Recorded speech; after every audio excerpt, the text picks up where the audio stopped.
Hi friends, എല്ലാവർക്കും സുഖമല്ലേ? ഞങ്ങളിവിടെ എല്ലാവരും സുഖമായിട്ടിരിക്കുന്നു.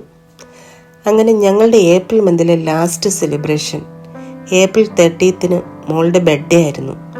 അതൊന്ന് സെലിബ്രേറ്റ് ചെയ്യാൻ ഞങ്ങളിതാ പോയിക്കൊണ്ടിരിക്കുന്നു. ഈ ലാൻഡ്സ്കേപ്പ് കാണുമ്പോൾ ഒന്ന് രണ്ട് സ്ഥലങ്ങൾ നിങ്ങളുടെ മനസ്സിൽ വന്നിട്ടുണ്ടാകും. അതിലൊന്നായിരിക്കുമല്ലോ കുമരകം. അതെ, കുമരകത്തേക്കാണ് ഞങ്ങളുടെ ഈ യാത്ര.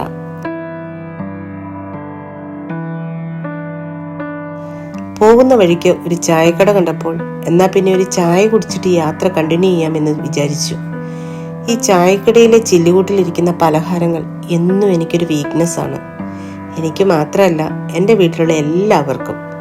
അതുകൊണ്ട് ഓൾമോസ്റ്റ് എല്ലാ ഐറ്റംസും ഓരോ പ്ലേറ്റ് വാങ്ങി. ചായക്കടയിലെ ചായ അതിനൊരു പ്രത്യേക ഫീൽ തന്നെയാണ്. കൂടിയിരുന്ന ആളുകളുടെ കൂടെ കുറച്ച് ടൈം വർത്തമാനമൊക്കെ പറഞ്ഞ് നല്ലൊരു അടിപൊളി ചായയും കുടിച്ച് പലഹാരവും കഴിച്ചിട്ട് യാത്ര തുടർന്നു. കുമരകത്തോടെ ഡ്രൈവ് ചെയ്യാൻ തന്നെ നല്ല രസമാണ്.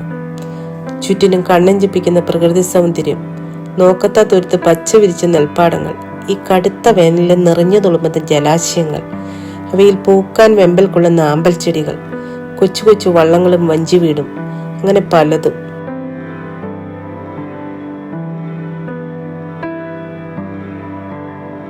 അങ്ങനെ യാത്ര വന്നു നിൽക്കുന്നത് കുമരകം തറവാട് ഹെറിറ്റേജ് ഹോട്ടലിലാണ്. ഇവിടെ ഒരു ദിവസത്തെ സ്റ്റേ ഞങ്ങൾ ബുക്ക് ചെയ്തിരുന്നു. കയറി വന്നപ്പോഴേ റിസോർട്ടിന്റെ ആംബിയൻസും ഇവരുടെ ഗസ്റ്റുകളോടുള്ള ഒരു അപ്രോച്ചും ഞങ്ങളെ ശരിക്കും ഇംപ്രസ് ചെയ്തു. റിസോർട്ട് മുഴുവൻ ഡീറ്റെയിൽ ആയിട്ട് നമുക്ക് പിന്നെ കാണാം. വന്ന് നേരെ ഞങ്ങളുടെ റൂമിലേക്ക് കയറി. ഈ 6-ാം മുറി.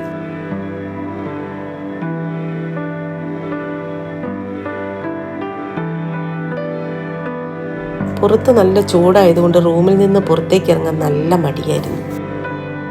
ചുമ്മാ ഇങ്ങനെ റൂമിൽ കിടന്നുറങ്ങാനാണെങ്കിൽ വീട്ടിലിരുന്നാൽ പോരായിരുന്നു എന്ന് ഓർത്തപ്പോൾ പുറത്തേക്ക് ഇറങ്ങാൻ തീരുമാനിച്ചു.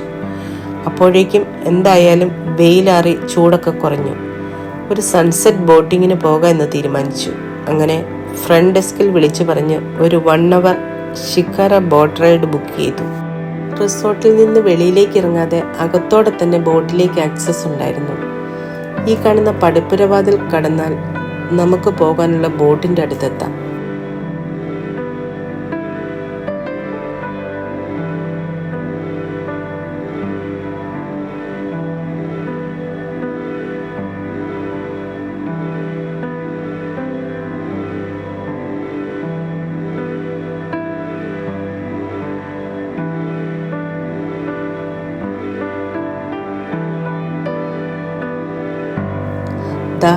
ഈ കാണുന്ന അമ്പലം കണ്ടോ? ഒരു 26 years മുൻപ് ഞാനും റോയിച്ചിനും കല്യാണം കഴിഞ്ഞ് ഇവിടെ കുമരകത്തൊരു 6 months താമസിച്ചിരുന്നു. അന്നൊക്കെ ഈവനിങ് ആവുമ്പോൾ ഈ അമ്പലമുറ്റത്ത് വന്നിരുന്ന് ടൈം സ്പെൻഡ് ചെയ്യാറുണ്ടായിരുന്നു.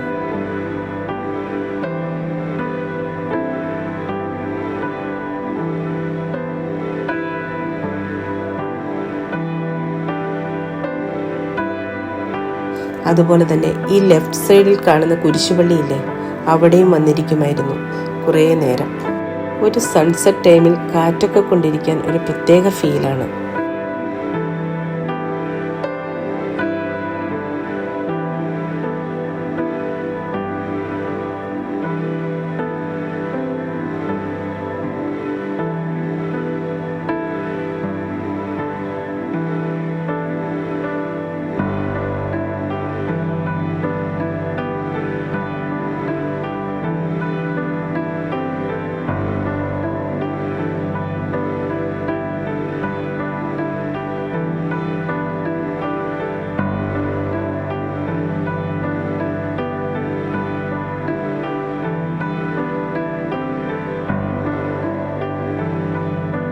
ഇരുട്ടാകും തോറും കായലിന്റെ ഭംഗി കൂടിക്കൊണ്ടിരിക്കും. അസ്തമയ സമയത്ത് ചുവന്ന സൂര്യരശ്മികൾ ഓളങ്ങളിൽ പതിയുമ്പോൾ സ്വർണ്ണ നിറത്തിൽ മനോഹരമായ ഒരു കായൽ കാഴ്ചയാണിത്.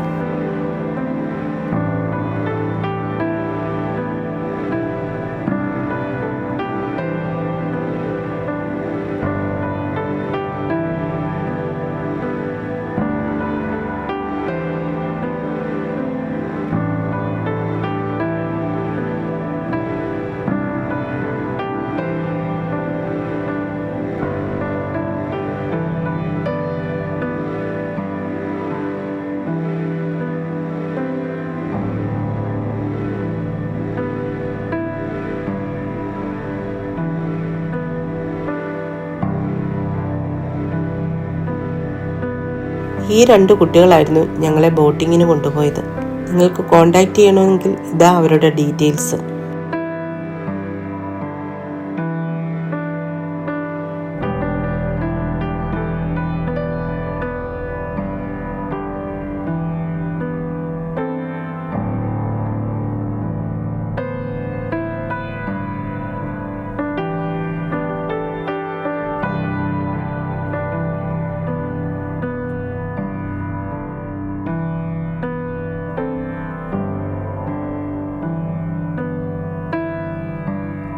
അങ്ങനെ ഞങ്ങൾ തിരിച്ചെത്തി.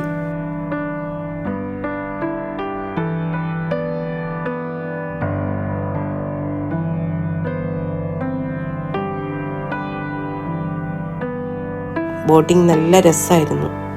ഒരു 1 അവർ പോയത് അറിഞ്ഞതേയില്ല. തിരിച്ചെത്തിയപ്പോഴേക്കും രാത്രിയായി. പിന്നെ ആസ് യൂഷ്വൽ കുറേ ടൈം സ്വിമ്മിംഗ് പൂളിലായിരുന്നു. അങ്ങനെ ഡിന്നർ ടൈമായി. റിസോർട്ടിൽ പ്രീ ബുക്ക് ചെയ്താൽ ഡിന്നർ അവൈലബിൾ ആണ്. പക്ഷേ ഞങ്ങൾ ഒരു ലോക്കൽ ഫുഡ് സ്പോട്ടിൽ നിന്ന് തന്നെ ലോക്കൽ ഫുഡ് കഴിക്കാനായിട്ട് അവിടുത്തെ ഒരു കള്ള് ഷാപ്പിലേക്ക് പോയി. എവിടെ സ്റ്റേ ചെയ്യാൻ പോയാലും ഓൾമോസ്റ്റ് എല്ലാ പ്രാവശ്യവും ആ സ്ഥലത്തെ ഒതന്റിക് ലോക്കൽ ഫുഡ് ട്രൈ ചെയ്യാൻ ശ്രമിക്കാറുണ്ട്. കുമരകത്ത് ഒരുപാട് നല്ല ഫാമിലി ടോഡി ഷോപ്സ് ഉണ്ട്. ഇവിടെ എല്ലാവരും സജസ്റ്റ് ചെയ്ത ടോഡി ഷോപ്സിൽ നിന്ന് ഏറ്റവും അടുത്തുള്ള കിളിക്കൂടിലേക്കാണ് ഞങ്ങൾ പോയത്. അങ്ങനെ ഒരു അടിപൊളി ഡിന്നറൊക്കെ കഴിഞ്ഞ് ഞങ്ങൾ തിരിച്ച് റിസോർട്ടിലെത്തി. അങ്ങനെ സമയം 12 മണിയായി. ഏപ്രിൽ 30th ആയി. അപ്പോൾ പിന്നെ കേക്ക് കട്ടിങ്ങിലേക്ക് കടന്നാലോ. മോളുടെ പേര് മെറിൻ എന്നാണെങ്കിലും ഞങ്ങൾ വിളിക്കുന്ന മാളു എന്നാണ്. അറ്റ എന്ന സൈഡിൽ എഴുതിയിരിക്കുന്നത് മോൻ മോളെ വിളിക്കുന്ന അവനായിട്ട് തന്നെ കൊച്ചിലെ ഉണ്ടാക്കിയ പേരാണ്.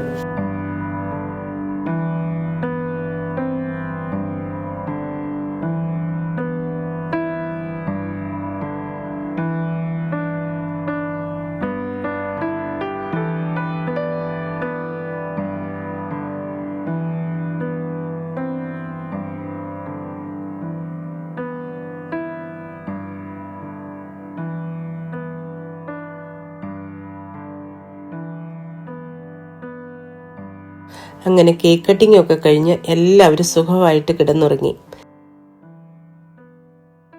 രാവിലെ ബ്രേക്ക്ഫാസ്റ്റിനായി റിസോർട്ടിന്റെ ഈ കാണുന്ന ഊട്ടുപുരയിലേക്ക് വന്നു.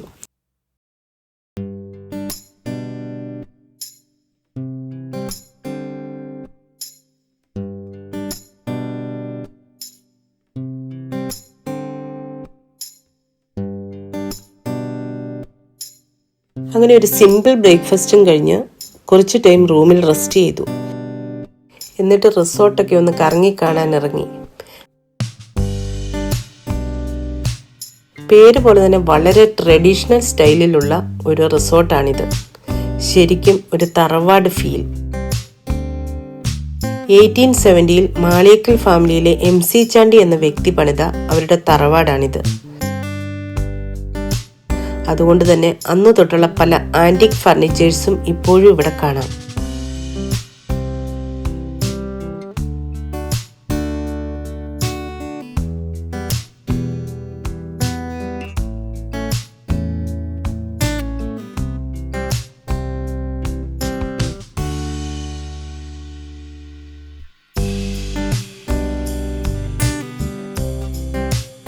അന്നത്തെ തറവാടിലെ പല ഭാഗങ്ങൾ അതുപോലെ തന്നെ മെയിൻറ്റെയിൻ ചെയ്തും പലതും മോഡിഫൈ ചെയ്ത് മോഡേൺ ഫെസിലിറ്റീസ് എല്ലാം ഇൻക്ലൂഡ് ചെയ്തുമാണ് ഈ പ്രോപ്പർട്ടി മെയിൻറ്റെയിൻ ചെയ്തിരിക്കുന്നത്.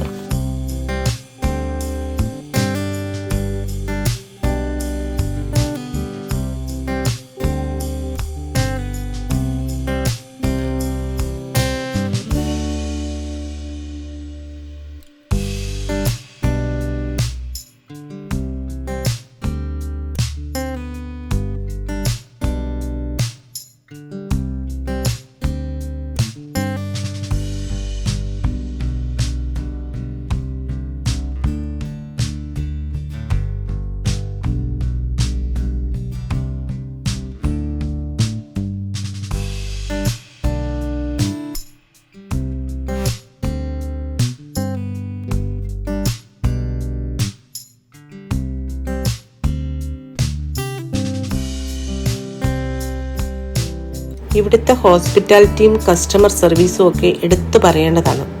മൊത്തത്തിൽ ഒരു അടിപൊളി എക്സ്പീരിയൻസ് ആയിരുന്നു. അങ്ങനെ ഉച്ചയായപ്പോഴേക്കും ചെക്കൗട്ട് ചെയ്തു. ഈവനിങ്ങിൽ കുമരകത്ത് കുറച്ച് വാട്ടർ ആക്ടിവിറ്റീസ് ഒക്കെ പ്ലാൻ ചെയ്തിരുന്നു. അതുവരെയുള്ള ടൈം ഫില്ല് ചെയ്യാൻ കോട്ടയത്തേക്ക് പോകാൻ തീരുമാനിച്ചു.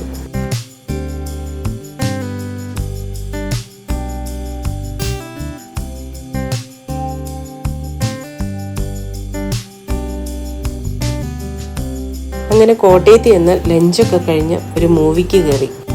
ഞാൻ പണ്ട് ഒരു 5 വർഷം സ്റ്റഡീസും വർക്കും ഒക്കെ ആയിട്ട് കോട്ടയം ടൗണിലുണ്ടായിരുന്നു. അന്ന് ഒരുപാട് പോയിരുന്ന സ്ഥലങ്ങളാണിതെല്ലാം. അതുകൊണ്ട് എനിക്ക് ശരിക്കും നൊസ്റ്റാൾജിയ ആയിരുന്നു. അങ്ങനെ ഈവനിങ് ആയപ്പോൾ ഞങ്ങൾ തിരിച്ച് കുമരകത്തെത്തി. ഒരു സൺസെറ്റ് കയാക്കിംഗ് ബുക്ക് ചെയ്തിട്ടുണ്ടായിരുന്നു.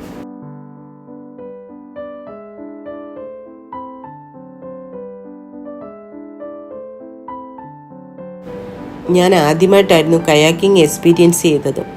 ശരിക്കും എൻജോയ് ചെയ്തു.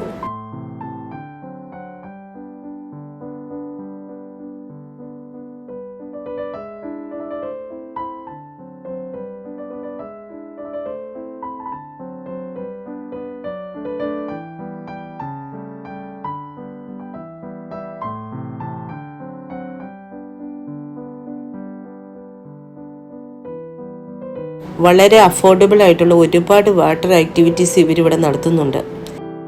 ഇതൊക്കെ ശരിക്കും ലൈഫിൽ ഒരിക്കലെങ്കിലും എക്സ്പീരിയൻസ് ചെയ്യേണ്ടതാണ്.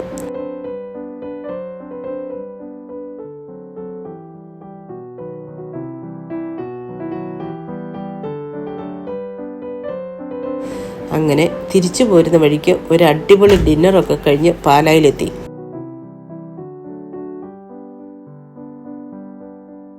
അങ്ങനെ മോളുടെ ബർത്ത്ഡേയും അടിപൊളിയായിട്ട് തന്നെ ആഘോഷിച്ചു. ഈ വർഷത്തെ ഏപ്രിൽ മന്തിലെ സെലിബ്രേഷൻസും അവസാനിച്ചു.